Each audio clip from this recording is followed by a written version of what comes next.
Hello అండి, అందరికీ నమస్కారం. ఇవాళ మచిలీపట్నం మంగినపూడిలో ఉన్న వాకులమ్మ అమ్మవారి దేవాలయంకి వెళ్ళాను. మంగినపూడి బీచ్కి వెళ్ళే దారిలో 6 కిలోమీటర్స్కి ముందుగా ఈ టెంపుల్ వస్తుంది. ముందుగా అమ్మవారిని దర్శనం చేసుకుని బీచ్కి వెళ్ళాం. ఈ వీడియోలో ఈ టెంపుల్ ఎలా ఉంటుందో చూపిస్తాను. వీడియోలోకి వెళ్ళే ముందు కొత్తగా మన ఛానల్ చూసేవాళ్ళు సబ్స్క్రైబ్ చేసుకోండి. బీచ్కి వెళ్ళే దారిలో గుడికి దారి అని బోర్డు ఉంటుంది.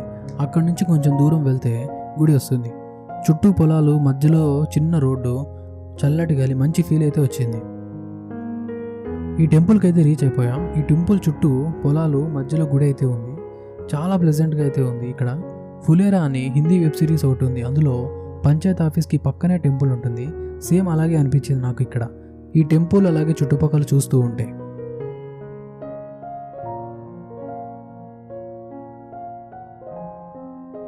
నేనైతే ఈ టెంపుల్కి రావడం ఫస్ట్ టైం. చాలా ఓల్డ్ టెంపుల్ అని తెలుస్తుంది. ముందుగా లోపలికి వెళ్ళి అమ్మవారిని దర్శనం చేసుకుని బయటకు వచ్చి చుట్టూ ఉన్న పొలాలను చూస్తూ 15 మినిట్స్ పాటు టైం స్పెండ్ చేశాను. అంత బాగా నచ్చింది నాకు. గుడి మొత్తం ఎలా ఉందో చూపిస్తాను, చూడండి.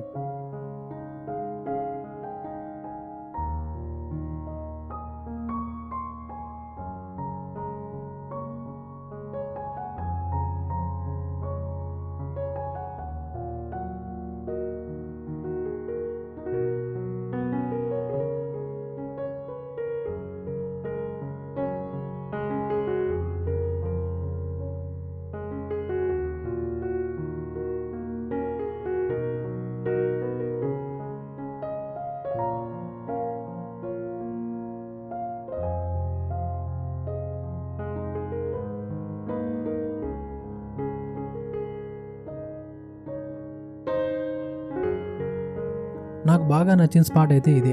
ఆ చెట్టు, దాని కింద అరుగు, అక్కడ ఒక మంచం వేసుకుని హ్యాపీగా పడుకోవాలని ఉంది. సేమ్ ఫులేరా సిరీస్లో కొన్ని లొకేషన్స్ ఇలాగే ఉంటాయి. అయితే ఇక్కడ లైవ్లో చూసినట్టు అనిపించింది. బీచ్కి వెళ్ళే ముందు ఈ టెంపుల్ వస్తుంది కాబట్టి వీడియో చూసిన వాళ్ళు ఎవరైనా మిస్ అవ్వకుండా వాకులమ్మ అమ్మవారి దర్శనం చేసుకొని బీచ్కి వెళ్ళండి. Don't miss it. ఈ వీడియో మీకు నచ్చినట్లయితే లైక్ చేసి మీ ఫ్రెండ్స్ అండ్ ఫ్యామిలీకి షేర్ చేయండి. Please subscribe the channel and press the bell icon. Thank you so much for watching.